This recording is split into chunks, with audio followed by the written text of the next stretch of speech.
All right. Hello and welcome to this episode of the OCD FAQ or Frequently Asked Questions. My name is Matt Cotty and I'm the founder of Restored Minds and the creator of the AAA Response. And so in the FAQ series is something that we've added relatively new to the show.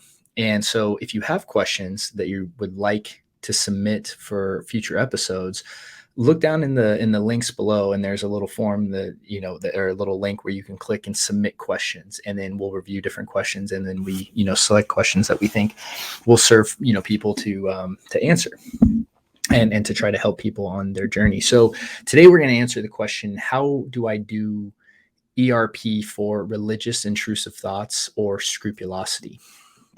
And before we dive into that, there's some additional resources down in the notes that you can check out as well. You can head over to restoredminds.com if you're looking for help for OCD and anxiety recovery, as we have several different options to get you started and really get you going in the right direction, as well as our signature Taking Back Control program. So let's go ahead and dive in. When it comes to ERP, I think there's one of the problems with ERP, I think, in the sense of there's nothing really wrong with ERP, as much as one of the problems is how people conceptualize ERP and what they think it is, and then they try to implement it, and it generally is very challenging and very overwhelming for people. A lot of times because they read horror stories online and they go to blogs they shouldn't go to, and they get advice from people they frankly shouldn't be getting advice from. And so people read about these exposures that happen, and the most important part of ERP is not the exposure as much as it is the response prevention or the removal of compulsions. In my experience, and there's going to be people that disagree with this, and that's totally fine, but in my experience, it's way more beneficial to work on removing the compulsions as opposed to like amplifying the exposures and doing extreme exposures. Because a lot of times the anticipation of doing an exposure is too overwhelming for people sometimes, especially if they're really in that loop. And you gotta kind of think of it of like two levers you can pull, right? The first lever is exposure, right? Directly confronting fears. And the second lever is the response prevention. And if you are trying to throw exposures at it and amplify the exposures, but you're still engaging in compulsions, you're not doing ERP, right? I think that's so important to understand, is that if you're engaging in exposure response prevention and you're still engaging in compulsions, you're not really doing ERP. You're just doing a bunch of exposures and then doing compulsions, which isn't going to make you better, because we need to remove all safety behaviors so the nervous system has the ability to achieve habituation on its own. So your nervous system actually calms down and realizes there's no threat. So amplifying the exposures is not effective unless you actually are removing all your compulsions, specifically all the mental compulsions. I think are the things that people really get stuck on usually: rumination, analyzing, right? All that stuff. Which is why we teach the AAA response, and why I think it's foundational for your success, is to really make sure you have a skill set and tool in place of making sure you're not engaging in any mental behaviors or physical behaviors. So with all that said, let's talk about how we do ERP for religious intrusive thoughts and scrupulosity. So let's first kind of define what that is. So scrupulosity is when fear, and you can call it anxiety, OCD, really latches on to one's relationship with God. And I'm not going to, so one of the things I'm going to do is use terminologies like God, and this can apply across various different faith bases, right? I mean, because I've talked to devout atheists who have developed scrupulosity. And it's, which is interesting, because they'll proclaim I don't believe in God, but then have this loop of going on about going to hell, and so it's not even necessarily reflective of the person's belief in some cases, right? But that they get caught on a certain idea that's either existential tied to one's faith, or sometimes can be a very specific scripture in the Bible, or the Quran, the Torah, right? It's just yeah. So it's something that is a very broad topic, right? I mean, this is easily worth its own workshop, just because we can cover so many aspects of this. But when you're talking about ERP, and so sometimes people will be having intrusive thoughts towards God, towards a religious figure like Jesus, as well, or the Virgin Mary. And so I've seen this manifest in various different ways. And when you're talking about how do I do ERP, the first thing I think is important is not to focus on the exposure so much as the response prevention.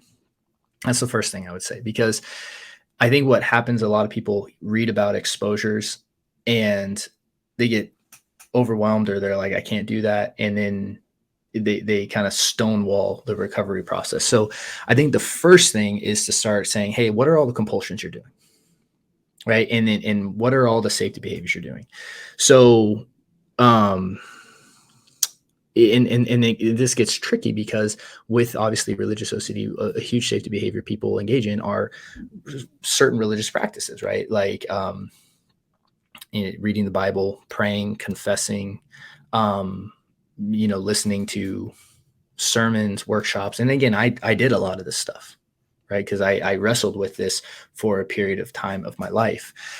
And this gets tricky, because when you talk to someone who's a practitioner or a teacher of of your faith, oftentimes they will tell you to do this, thinking, of course, that they're helping you.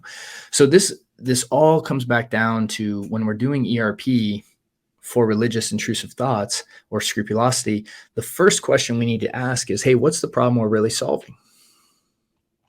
What's the problem that we're addressing here? Are we addressing something to do with your faith, right? Or your, belief in God? Or are we dealing with OCD and anxiety? And chances are, if you're watching this, you've already gone through talking to authority figures in your faith, or where your question is, to the point where you've exhausted that route and have now come to scrupulosity or ERP, or looking for help with like religious intrusive thoughts, because you've identified that it's actually not a faith issue or a God issue. It's now an OCD and anxiety issue. And separating those is important, because as long as you're trying to solve something that's related to your faith or God, or a certain text, the problem is you'll never be able to logic it out, because in your fear mind, logic you can't out talk or out think fear. So you might be getting reassurance after reassurance, reading the same website after the same website, going through and saying the same prayer again and again and again, because logically that feels like the right thing to do, but it never will suffice, right? To solve that fear that you have. That's why once we bridge over to say, hey, this is actually not a problem with God or with my specific faith, religion, a hell problem, whatever the content of the mind is saying, this is actually an OCD and anxiety problem, then we have to really work on breaking the behaviors. So I think the first step is really realizing, hey, what is the issue we're dealing with, right? And once we're able to bridge that gap, then it's about, let's find out all the compulsions that we're doing. And then we need to start systematically removing them, right? And actually allow the nervous system to calm down. And then we can integrate certain exposures to amplify and speed up this process. But we have to make sure we're first eliminating all the compulsions. And then, I think on a general, and again, this is a very high level answer to this question. So, I mean, I could talk for 8 hours on this, and probably not even cover a fraction of what I would want to cover on this topic. But One of the key things that I know was helpful for me is anchoring into who I believed God was. And because, again, I spent months, I mean, possibly years. I mean, again, I don't know but I mean, just in my mind about certain fears, whether it was certain verses or was I going to go to hell? Was I going to get possessed? All these fearful ideas, looping on them and looping on them and looping on them and looping on them. And so one of the big things that I think helped me break out of it was really asking myself, like, who do I believe God to be? And this is really pretty universal, regardless of what your particular faith is, right? And so, I mean, obviously, if you're watching this video, I'm going to assume you have some kind of faith, right? Because you probably wouldn't have clicked on this video if you didn't, or watched this episode if you didn't. But it comes back down to this: is like, is God a God of fear or a God of love? Just that one question, right? I think this question is fundamental. And what does God want for you? Does he want good or bad? Because if you're suffering and you're in this loop and you've been in this loop for any period of time, I spent a lot of time suffering. And what I came to the realization was it has nothing to do with God. I don't believe God wanted me to suffer over ruminating about these questions and living in fear to the point where I wasn't sleeping and all this other stuff that happened. Like, I don't believe that was God's will or want for me. What happened is that I got caught in an OCD and anxiety loop. And that was the issue. What it was about it's irrelevant. Whether it was about germs or driving or God or, fill in the blank, whatever the loop is about is irrelevant. The loop is the problem.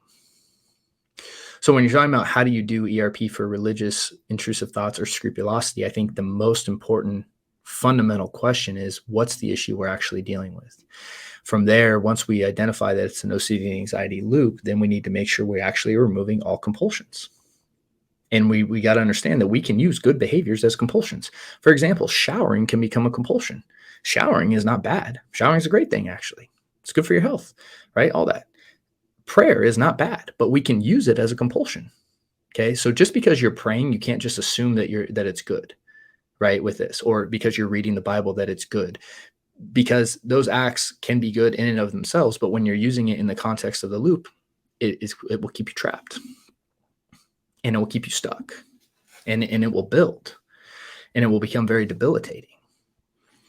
So that's one of the reasons that I wanted to make this particular episode today, because it's a challenging concept, because what happens is people take the content of their faith and the importance of their faith, and they bring it and they justify continuing their compulsions instead of accepting what the real problem is with it, that it's an OCD and anxiety loop. And when you're able to really break off the compulsions, that's what allows the nervous system to calm down, and eventually for you to reappraise the entire situation from a very clear mind.